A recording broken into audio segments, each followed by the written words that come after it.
Man arofa nafsahu faqad arofa robbahu. Siapa yang kenal dirinya, maka ia akan kenal dengan Tuhannya. Diri kita itu kan sang roh. Sang roh itu dibuntal atau dibungkus oleh jiwa. Sang jiwa itu dibungkus oleh raga.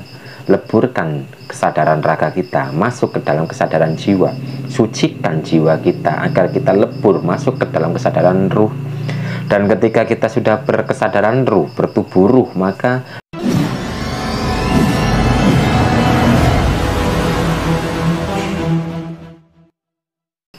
leluhur-leluhur kita dulu memberi ajarannya itu dengan sanepan-sanepan, memberikan ajarannya itu dengan tulisan, tanpa tulisan. Jadi leluhur-leluhur kita dulu bisa mengajarkan anak keturunannya atau anak didiknya itu dengan ya gerakan tubuh, dengan ucapan-ucapan sanepan, dan meninggalkan karya-karyanya di prasasti, di ukiran dan sebagainya. Itu harus kita baca. Seperti contoh, itu Semar. Ini kan gambar Semar, ini kan sanepan juga atau perlambang. Semar itu perlambang isining jagat. Seperti matanya itu seperti orang sedih, tapi mulutnya tersenyum. Itu kan melambangkan kehidupan kita. Di dunia ini ya ada sedih, ada senang. Wajahnya seperti orang tua, tapi tubuhnya kecil.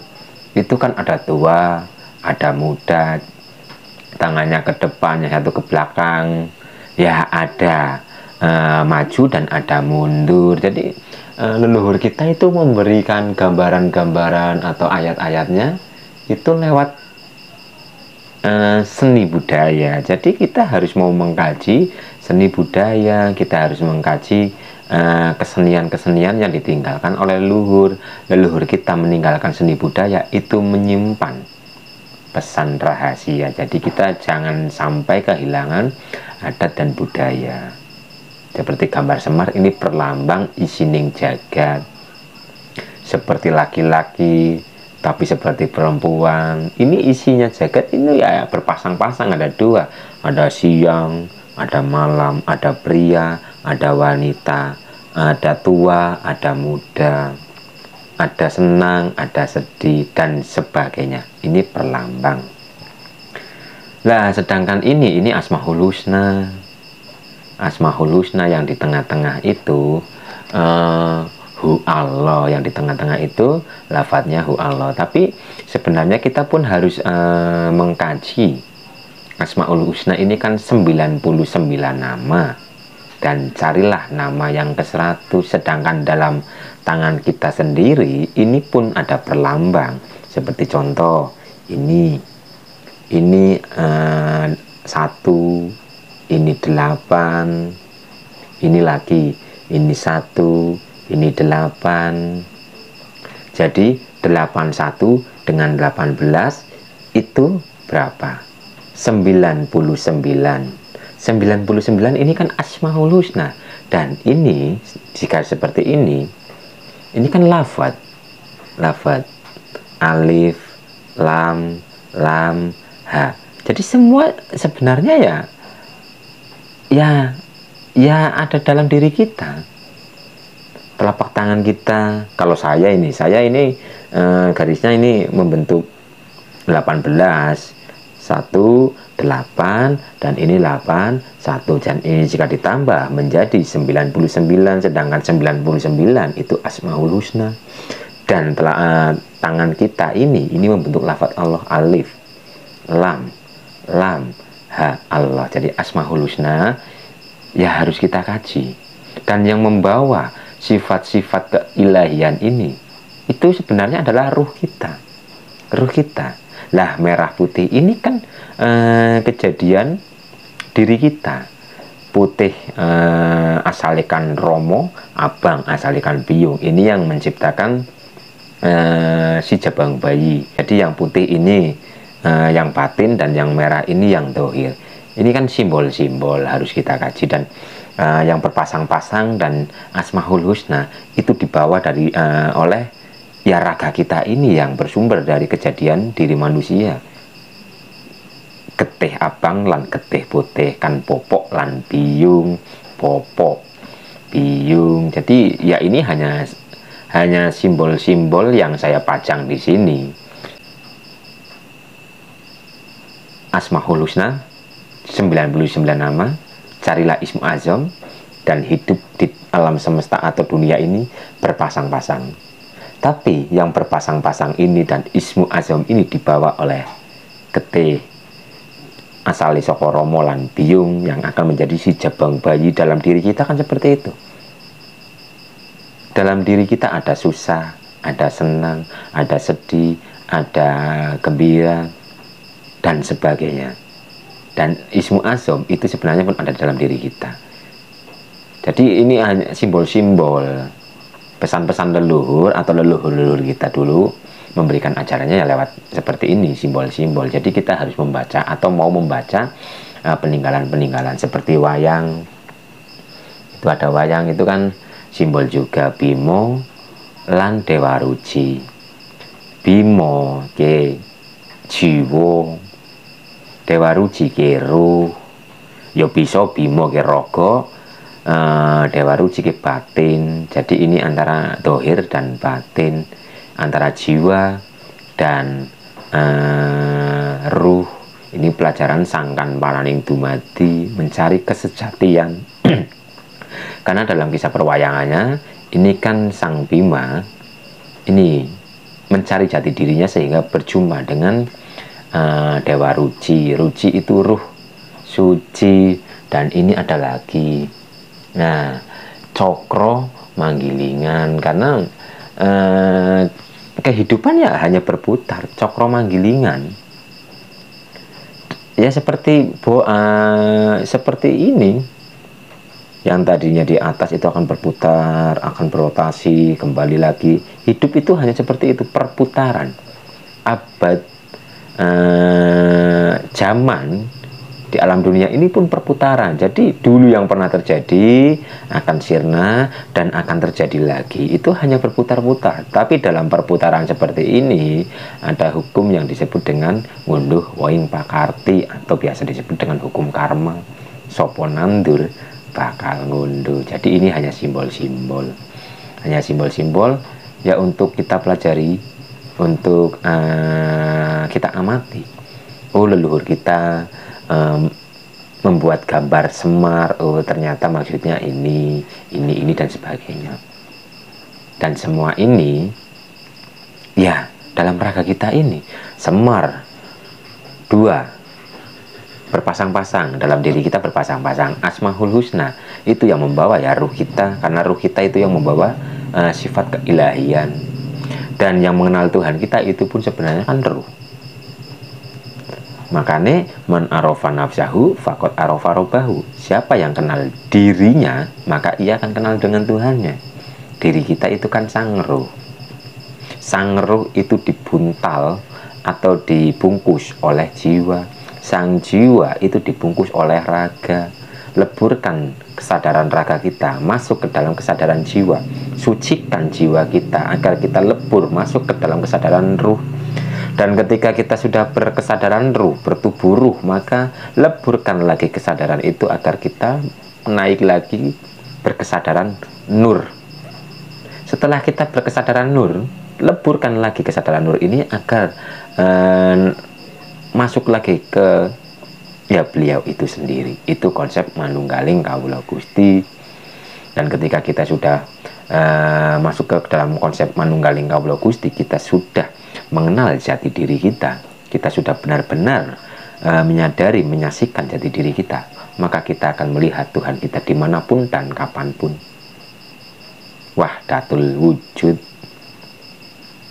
Jadi la mawujudu illallah. Semua yang wujud itu ya kenyataannya Allah. Tapi untuk bisa melihat seperti itu kan kita harus mengenal sebenar-benar diri kita, agar kita bisa melihat Tuhan dimanapun dan kapanpun.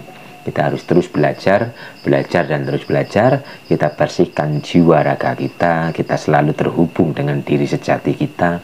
Yang dimaksud diri sejati kita itu sebenarnya Tuhan yang nyata yang ada di dalam diri kita. Itu diri sejati kita. Sedangkan diri sejati lan sejati ning diri ya Ya, semuanya.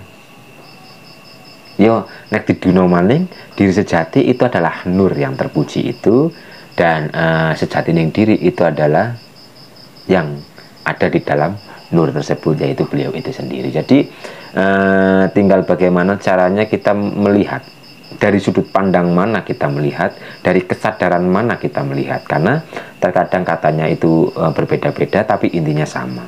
Intinya sama, ya terkadang berbeda-beda kata. Jadi orang menyampaikan seperti ini dari sudut pandang mana beliau-beliau itu menyampaikan, dan kita pun menangkapnya itu dari sudut pandang mana. Karena satu wujud itu bisa dipandang dari banyak sekali sudut pandang.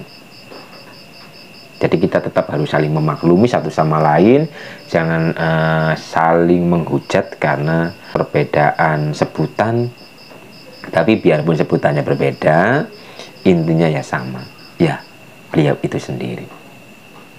Mari kita terus bersihkan diri kita dengan wirid dzikir, dengan kita menyadari nafas, kita menikmati nafas. Karena dengan kita menikmati nafas, nafas alami atau nafas natural yang kita sadari, yang kita nikmati, itu secara otomatis jiwa kita, sel saraf darah kita itu akan termurnikan. Karena beliau itu suci.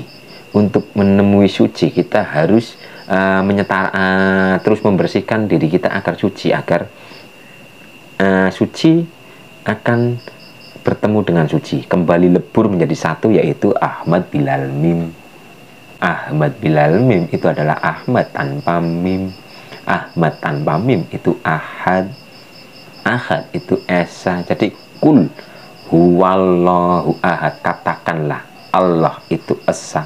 Yang dimaksud Esa itu melingkupi segala sesuatu, sehingga dalam ayatnya Allah itu lebih dekat daripada urat nadi kita. Lawang beliau itu sebenarnya adalah hidup yang ada di dalam diri kita, dan yang hidup yang ada di dalam diri kita ini sejatinya pun hidup di semua makhluk. Jadi melingkupi segala sesuatu. Ayo kita belajar bersama. Terus bersihkan jiwa raga kita. Luruskan lagi niat kita. Kita wirid dzikir, kita sadar nafas, menikmati nafas. Jangan sampai kita mempunyai keinginan ini, keinginan itu, atau kita berzikir, kita mempunyai tujuan agar ini, agar itu, jangan. Kita wirid dzikir, kita sadar nafas, itu untuk memurnikan jiwa, untuk terhubung dengan diri sejati lan sejati ning diri. Kenapa kita dihadapkan oleh permasalahan itu? Karena kekotoran jiwa. Sedangkan ketika kita wirid dzikir dengan niat lillahi ta'ala, jiwa ini pun akan terbersihkan. Jika jiwa ini terbersihkan, otomatis semua permasalahan yang ada itu akan menemukan solusi, menemukan jalan keluar. Jadi yang penting niatnya harus kita luruskan lillahi ta'ala. Niat ingsun wirid dzikir madhep mantep marang Gusti, ngagungno Gusti, memuliakan Tuhan itu sendiri. Kita memuliakan, maka energi itu akan turun dan membersihkan kekotoran-kekotoran jiwa kita,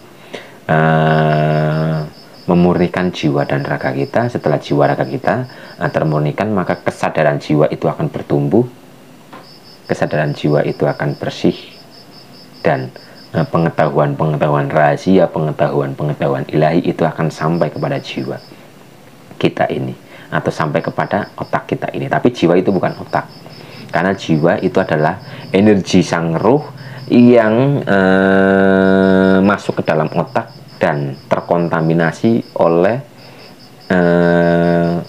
energi atau materi yang ada di otak kita. Karena makanan yang kita makan, pola pikir yang keliru, cuaca, iklim dan sebagainya, itu akan sangat berpengaruh kepada diri raga kita ini dan membentuk suatu sistem di dalam diri raga ini.